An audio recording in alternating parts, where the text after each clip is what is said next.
ಓಂ ಸಾಯಿರಾಮ್. ಶುಭೋದಯ ನನ್ನ ಮಗುವೆ. ನಿನ್ನಲ್ಲಿ ನನ್ನ ಶಕ್ತಿ ಇದೆ, ಮರೆಯಬೇಡ. ನನ್ನನ್ನು ನಿನ್ನ ಆದ್ಯತೆಯಾಗಿ ಮಾಡಿಕೋ. ನಿನ್ನ ಜೀವನವು ನನ್ನ ಆದ್ಯತೆಯಾಗಿದೆ. ನಾನಿಲ್ಲದ ಸ್ಥಳವೇ ಇಲ್ಲ. ಸಾಯಿ ಎಂದು ನೀನು ಒಮ್ಮೆ ಕರೆದರೆ ಸಾಕು, ಅದೇ ಕ್ಷಣ ನಾನು ನಿನ್ನೊಡನೆಯೇ ಇರುತ್ತೇನೆ.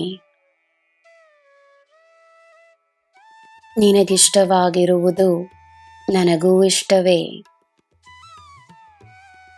ನಿನ್ನ ಸುತ್ತ ನಡೆಯುತ್ತಿರುವುದು ಏನೇ ಆಗಿರಲಿ, ತನ್ನ ಮೇಲೆ ಗಮನವನ್ನು ವಹಿಸು. ಒಳ್ಳೆಯದೇ ಆಗುತ್ತದೆ ಎಂದು ನಂಬು.